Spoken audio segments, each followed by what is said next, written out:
Okay, so I'm sure you've heard these quotes before. If you're not happy in your job, leave, move, you're not a tree, these kind of quotes, like all these things.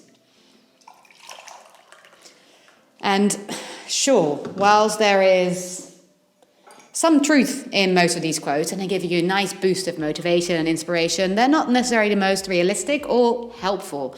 So with this video, I wanted to give you a bit more to work with so you can make a well-informed decision on whether or not it's time for you to leave your job. Now, I'll be sharing the link to the self-assessment that I'm walking you through in this video, so stay tuned for that. Let's sit down and talk. Okay, so first things first, if you are new here and you don't know who I am, my name is Iris Smith and I've helped hundreds of corporate professionals successfully change careers. And obviously, I'm here to help you do the same. So I started this channel to take away the guesswork and the overwhelm out of changing careers. I'll be giving you practical tips and strategies pretty much every week so that you can say adios to your boss and start doing work that actually works for you. Because you know what? All that motivational stuff is great. Don't get me wrong, there's a time and place for it, but it can sometimes leave you hanging a little bit. Well, enter me. I'm here to help. The question, when is it time to leave a job, consists of two parts. The first part being, should you actually leave your job? And the second part being, when is the right time to do so?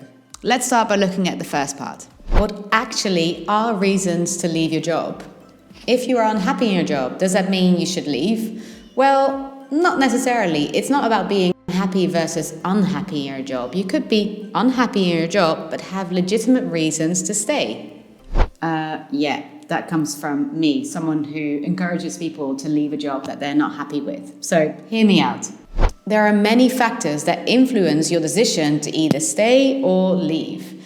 And broadly speaking, there are two types of factors. There are decision factors and there are satisfaction factors. Let me explain. Decision factors are those things that influence when to leave your job. So these are things like your health and well-being, your financial situation, and availability of other opportunities. Job satisfaction factors are things that influence whether or not you like your job. So it's not so much about when to leave your job, it's whether or not you actually want to stay in your job or you want to leave. A lot of research has been done on satisfaction factors, and there are a lot of different theories about what make people happy or unhappy at their job. But fortunately, there are a few things that the research agrees on. Okay, so in a nutshell, research has shown that there are a few things that tend to make people happy with their job. So if these 5 things are present, then people tend to be happier with the work they do. These are, firstly, feeling valued and supported by the organization they work for, by their boss, by their peers. The second thing is doing interesting work. Doing something that they're actually interested in and something that's intrinsically motivating to them. The third thing is being surrounded by people that they like, respect and admire. So perhaps having a sense of camaraderie or sense of belonging with the people that you work with. The fourth thing is, let me quickly check, feeling that you're doing something that's of purpose, has meaning to it. So it's not just about showing up every day and doing your work and then that's that. There is some bigger element to it, something that has purpose to you or to the world at large. And the final thing is feeling challenged. So that means that there's a really good fit between the demands of a job and your own abilities. So you're not overstretching yourself where you feel you're out of your depth, but you're also not doing something that bores the heck out of you. And there's no hierarchy in these factors. Every person responds to these factors differently and thus rates them differently. So, for example, you might really rate being surrounded by people that you like, respect and admire, having that sense of camaraderie. But maybe a good friend of yours or even one of your colleagues actually couldn't care less about that. They're very happy just work remotely somewhere by themselves at home and not have the hassle of being surrounded by people and having to respond to things and all those things. Now, here is where it gets really exciting, at least if you ask me, because what it means is you can take these theories and apply it to your own situation to help you figure out if it's time to leave. So let's do that. Let's tune in and figure out if, according to the research, it's time to leave. So to make this a little bit easier, I created this self-assessment for you that you can download via the link below this video. I'll walk you through it right now with my job. Let's see if I should leave or not. Let's hope not. I don't think so, because I love what I do. Really, really do. So question number 1 is, I do work that I find interesting and care about. Score 1 to 5. 1 being low, 5 being the highest, obviously. So for me, that's a 5. Geeky. I just find the work that I do really interesting. And doggies. I've got 2 dogs, a big Labrador and a golden retriever. Got distracted there. Do work that I find interesting and care about. I mean, I could read about this stuff all the time. So I'll just read about it. Number 2, my work gives me a sense of meaning or purpose. Absolutely. 5 as well. I mean, no question about it. It's so incredible to work with people one-on-one and help them find joy and meaning in their career. Number 3, I'm surrounded by people that I admire, respect, and can learn from. That one scores a little bit less for me because I do this by myself. Number 4, I feel supported by my work environment, company, blah, blah, blah, and company manager, colleagues or peers, and feel valued for the work I do. Well, supported by my work environment, yes, in terms of what I set up for myself, and valued for the work I do. 4, not 5, because again, lack of other people, but I feel really valued for the work I do. Number 5, I work in a healthy, non-toxic work environment. Ooh, good one, even though I created it myself. Number 6, there's a good fit between my abilities and demands of the job.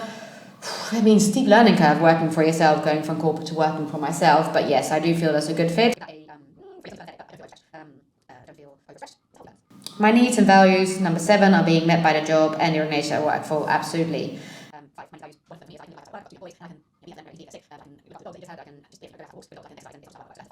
Alright, so let's count those up. Let's get to the total. I'm going to get this so you can see it as well. Whoosh. Let's see what we have there. Don't know if you can see that. 5, 5, 3, 4, 5, 3, 5. So we've got 30. That's where we are. Okay, so what do these scores mean? Firstly, if you have anything that's lower than a 15, I'm not going to beat around the bush, but you do have a problem that you want to solve. If you have anything that's between 15 and 20, you've actually scored quite all right, though you might want to reassess a few things or change a few things. Finally, if you have anything that's 20 or higher, so 21 or up, then brilliant, you're nailing it. And I don't think actually you'll be watching this video if this is you. Or if it is, please let me know below in the comments because I'd love to hear. Okay, so then, if you have a score of anything that's lower than 15 or anything 15 to 20, does that mean you should leave your job? Well, actually, the better question to ask is, will leaving make you happier?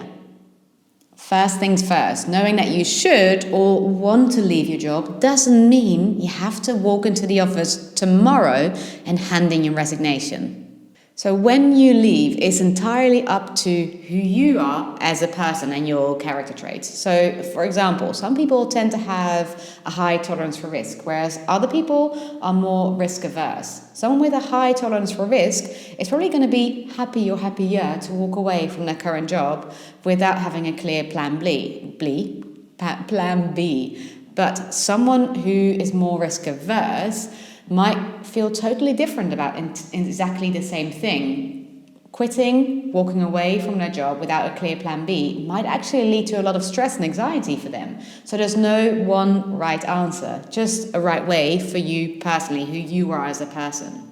So when you leave, it's also up to the decision factors that I mentioned earlier on in this video. So those are your health and well-being, your financial situation, and availability of other opportunities. So if we look at the first factor here, health and well-being, you want to think about how is your job impacting your health and well-being.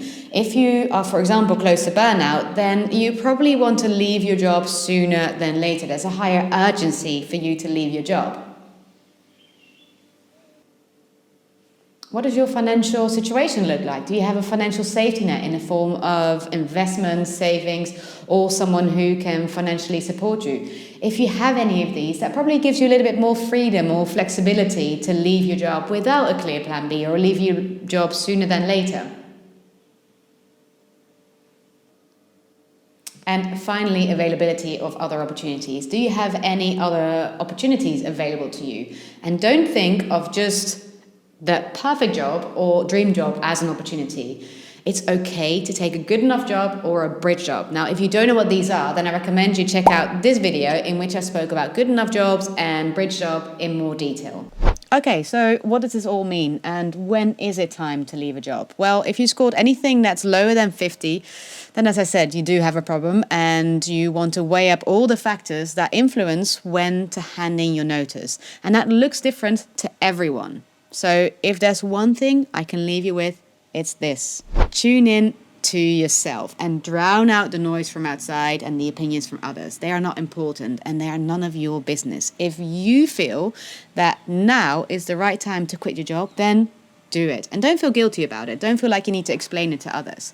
If, however, you feel like you need a bit more time, then take that time and don't feel guilty about it either.